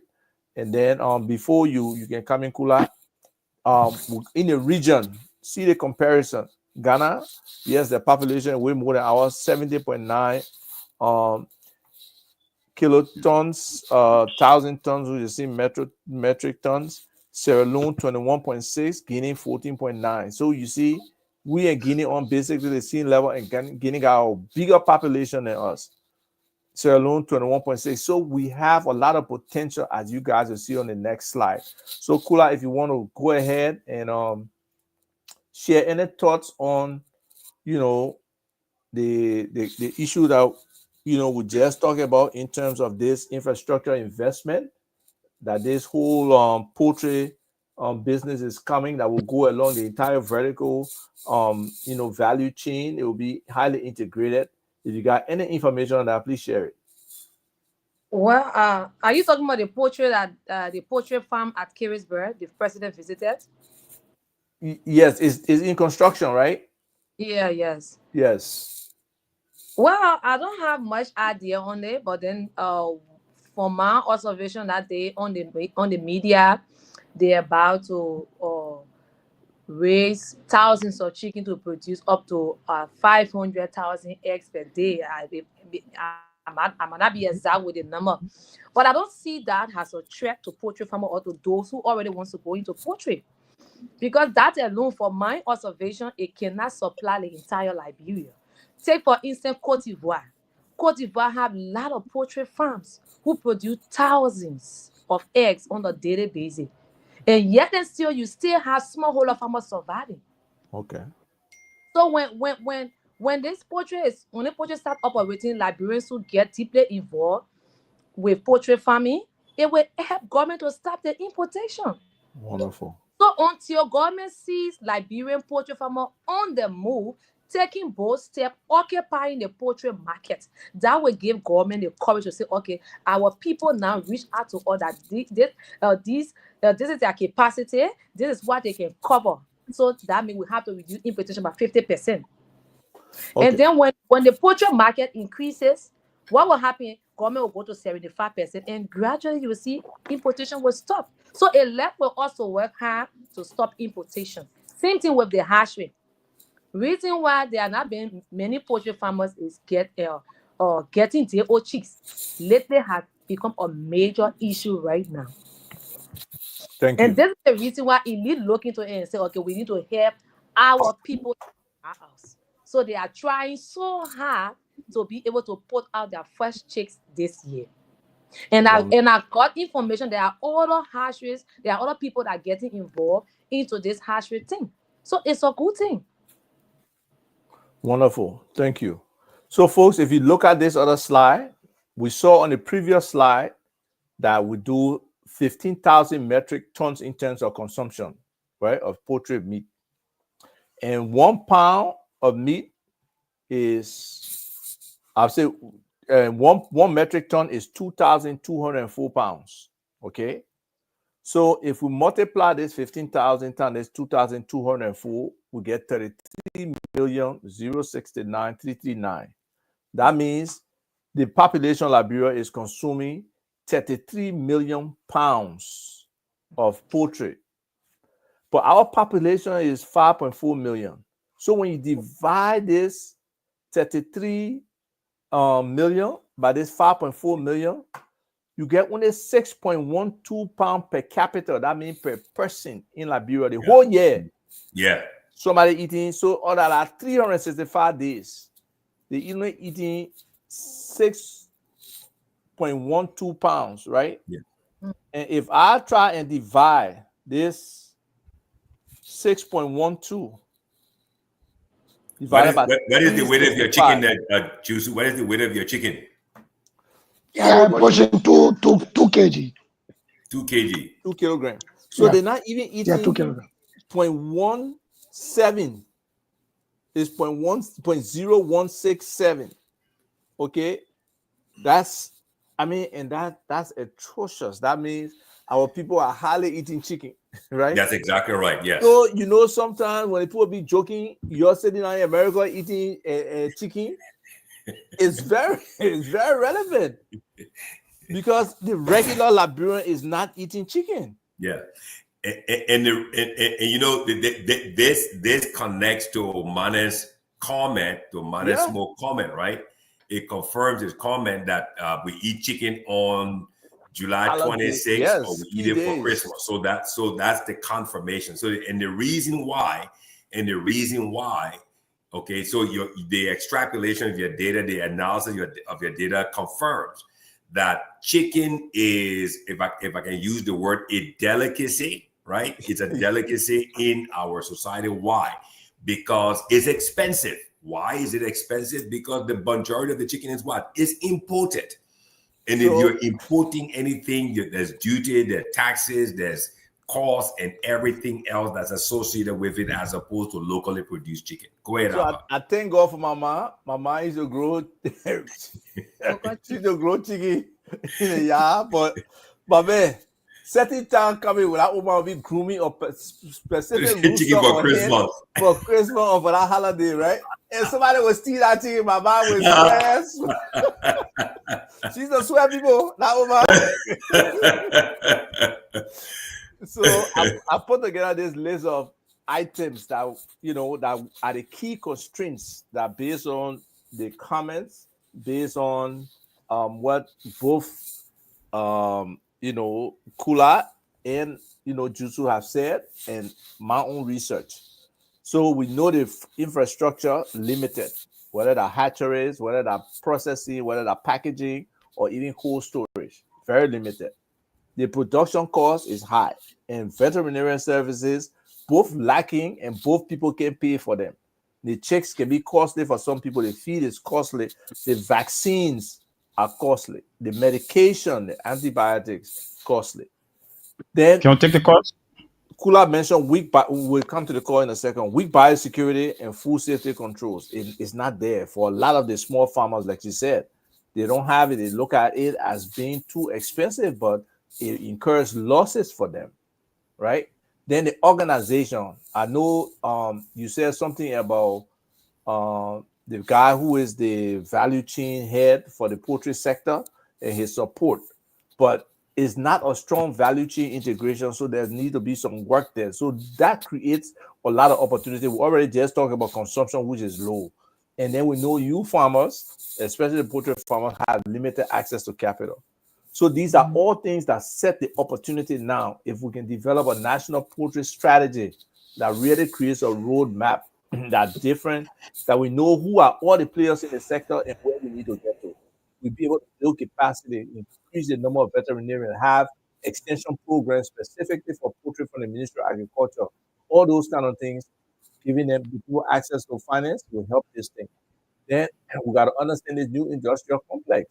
What will it, how will it impact, how will it improve feeding, packaging, and all those kind of things. And then creating cooperatives through these small farm growers. So, like you said earlier, they can come to Kula and say, "Oh, provide this service for her." And she just talked about how she will use in technology. So she will have several small farmers listening to her at any one time doing a class, which can reduce the cost for them.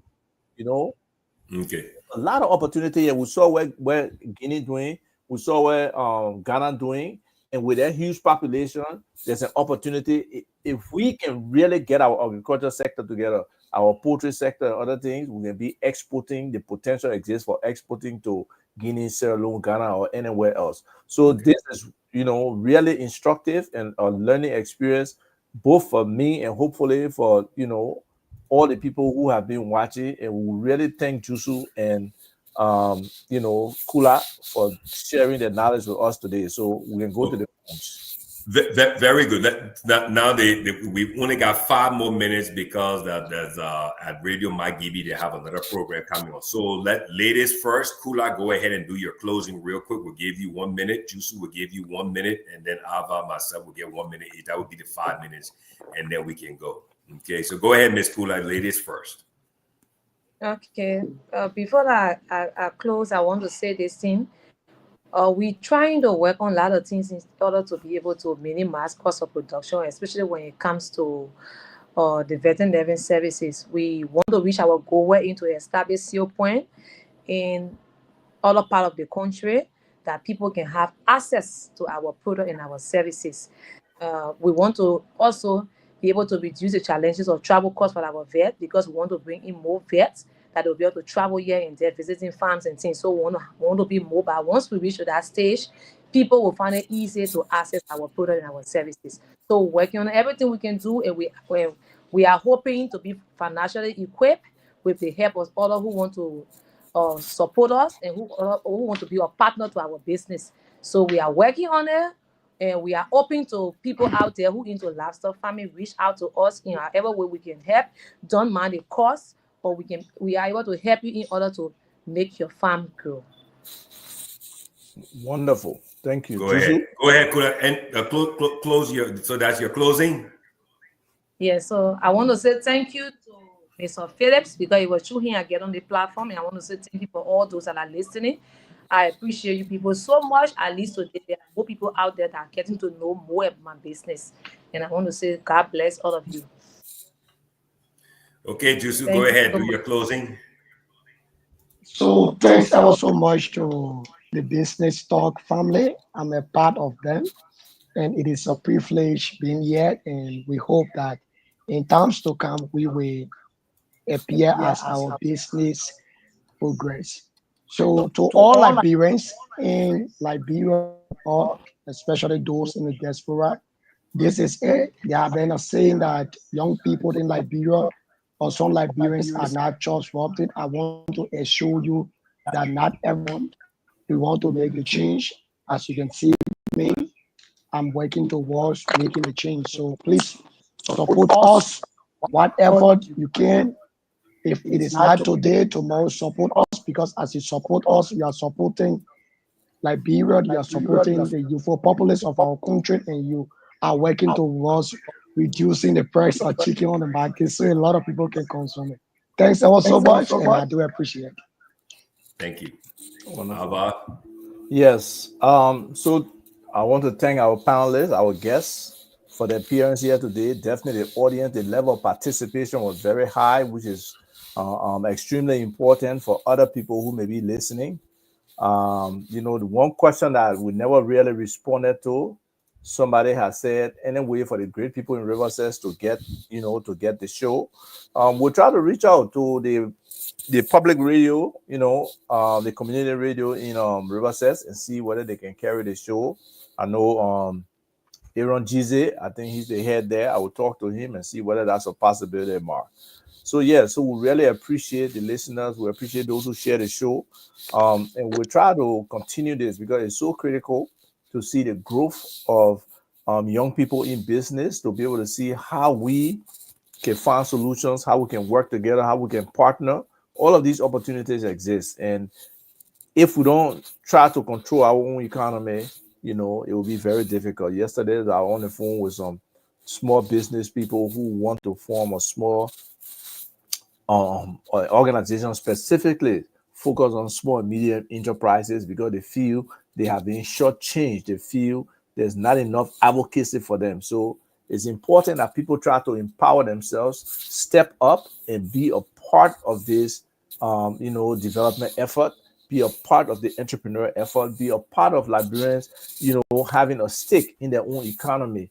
And it's just important for us to be able to be business people and have that entrepreneur mindset that no foreigner can come from anywhere, come to our country in 6 months to 1 year, they can become a millionaire. For the typical Liberian, does not have the opportunity like that, no access to capital, no real support in terms of the extension services in the agriculture sector, or just in terms of the business sense, being able to build your strategy, be able to get the right advice and all of those kind of things. So let's keep doing the work. Akino, I thank you, you the brainchild along with Rufus to get this stuff going. Let's just keep educating our audience and informing them about what's going on and bringing these kind of important guests who can share their practical experience and encourage and inspire other people to be a part of this entrepreneur ecosystem. Thank you. Thank you, Ava. Thank you, Kula. Thank you, Jusu. Thank you to Radio Magibi for allowing us to share their studios to broadcast across Magibi County. Thank you to Love FM once again for sharing our broadcast across Montserrado County. Thank you to Kula and Jusu for you guys coming on the show today. If you want to reach out to Jusu Hassan at Kingdom Light Poetry, feel free to reach him on +231 886 092994. Once again, 0886 092994.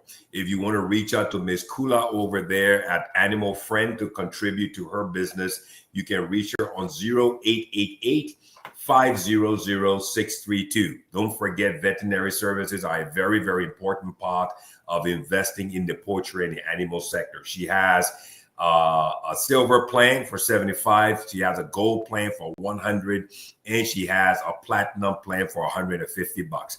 Thank you to everyone. So as you can see, I want to close today by saying thank you to everyone who listened to the show, participated in the show. We couldn't get calls on today. We ran out of time. But indeed, young people in Liberia are making moves, are making sure that they can become part of our economy, our growth, our development, and economic empowerment. The agriculture sector, as we've always been saying, is the key sector of Liberia's industrialization and economic transformation. If you want to invest in the sector, here are two people who are actually producing results on the ground. They can get you the data, they can get you information. Reach out, connect, and let's make Liberia great again. Again, thank you so much. Enjoy your weekend. For me and everyone else, have a great and outstanding day. Business Talk every Saturday here on Facebook, Love FM, and Radio Magibi. Bye-bye. Thanks so much. You did us Josh to join the team on next Saturday when we shall be here for another edition of the program Business Talk. Your name is John Kessler. I'm being accompanied till later on this